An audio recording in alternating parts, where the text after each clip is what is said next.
So anyhow, I'd been here about a month, and I was down in Goom one day in the department store, and it was in December, so you can imagine how cold it was. And I had my big winter jacket on, and I had taken my wallet out, and I was changing my money. And as I went to put my wallet back into my pocket, there was a hand in my pocket. And I turned around to deal with this person. But this person had big empty eyes and had dirt all over their face. And he had a big jacket on, which was too big for him, and his sleeves came down here. And you could see that he had nothing on under his coat, no shirt or anything. And instead of getting angry at him, I felt really sad for him. Luckily, he hadn't got my money, so I was able to buy him some food. And when I was feeding him, it broke my heart that this little boy was so hungry. So the next day I decided that I'd make some sandwiches. And I walked outside, and as I saw children that looked hungry, I'd give them sandwiches. And that's how it all started.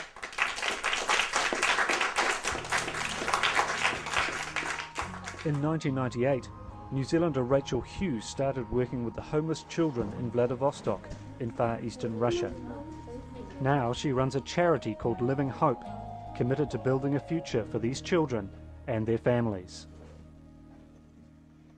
Even with what I've seen over the years, I can only imagine what life is like on the streets for these kids. I've seen so many different things that have shocked me, that have scared me. But what it's really like for them, only each individual kid could tell you. I've seen kids physically being beaten. I've seen them being abused. I've seen kids come to me with rat bites when they got bitten by rats crawling over them at night times. To me, I guess the biggest shock that I saw when I first started meeting the kids on the street was the way society viewed them. I was sitting at a bus stop and I saw this old lady come down outstairs of an apartment carrying a bowl of looked like bones and soup or whatever that obviously was leftovers, and I saw these kids sitting outside. I thought, oh, that's great, she's coming down to feed these kids this bowl of soup. And I saw one of the little boys jump up and go to her and saying, Babushka, Babushka, like, grandmother, grandmother, please give me something to eat, please give me something to eat. And she picks up her cane and pushes him away with her cane and then puts the bowl of soup down for the stray dogs. And that's really shocked me, that in her eyes that the stray dogs were worth more than these kids that were obviously hungry.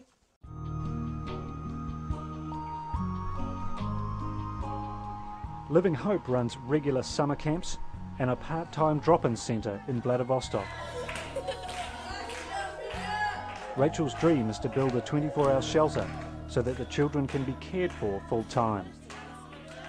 We call our camps rehabilitation camps. Not only have they got a place where they can sleep without danger, not only have they got a place where they're getting fed constantly, we're trying to teach them how to work with each other, how to live together, how to resolve conflict. We're trying to teach them life skills so that when they leave the camp, they're leaving more equipped than when they came to camp. If I'm to be completely honest with myself, I know I'm making a difference, but it doesn't always feel that I am. Sometimes the problems, the pressures, the stresses, the failures, seeing children going to prison, seeing children dying, committing suicide, being killed, it feels like I'm working and struggling and for nothing. But if I actually stop and think and look and remember the things that have happened, remember the little successes and the big successes, then yeah, we are successful in what we do.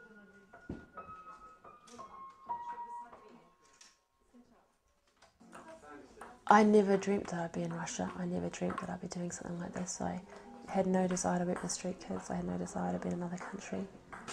I trained to be a fashion designer, and so at first I thought I was going to take the world by storm as a famous fashion designer. I was going to go to Milan. I was going to, be up there with all the best. I was going to make millions of dollars and prove to everybody how fantastic I was. But I'm here instead in Russia. Loved by many kids.